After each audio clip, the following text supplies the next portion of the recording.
The 10th of October in 1957 was the introduction of the Zorro TV series, consisting of 78 episodes and 4 specials. In 1959, the first of a wacky comedy film, The Shaggy Dog, was released, and the monorail, Matterhorn, and Submarine Voyage also opened at Disneyland. The monorail received an expansion in 1968, adding an additional 4th green train. Originally a Disney studio in Burbank, WED Enterprises moved to Glendale in 1961, and Walt would later sell his interest in it 4 years later.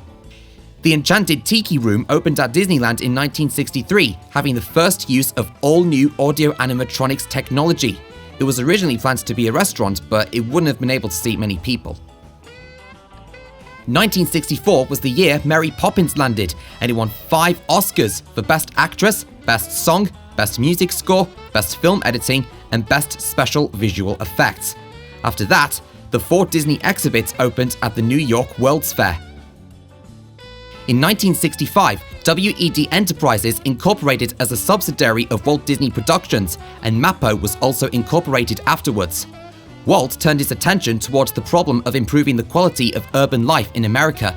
That was where he directed the design of an experimental prototype community of tomorrow, also known as Epcot, planned as a living showcase for the creativity of American industry. Thus, he directed the purchase of 43 square miles of virgin land, twice the size of Manhattan Island, in the center of the state of Florida, and masterplanned a whole new Disney World of entertainment to include a new amusement theme park, motel, hotel, resort vacation center, and his Epcot. But then, tragedy struck as Walt Disney passed away at the Providence St. Joseph Medical Center in Burbank due to lung cancer, aged 65, on December 15, 1966. Herbie, a Volkswagen Beetle, was brought to life in The Love Bug in 1969. This franchise will later be built on, with 3 more movies being made over the years. The Walt Disney Educational Materials Co. Incorporated and Disney on Parade debuted in Chicago. June 22, 1970 was the establishment of the Walt Disney Archives. This was in honor of the legacy of Walt Disney. 1971 was a year of magical ups and heartbreaking downs. The 100 millionth guest was welcomed at Disneyland, and Walt Disney World officially opened with the Magic Kingdom and 2 hotels. This was following the success of Disneyland. But later on, near the end of the year, Roy O. Disney died, and the Disney brothers were no more. Even though they passed, the magic and their legacy lived on, as The Mouse Factory debuted on TV in 1972.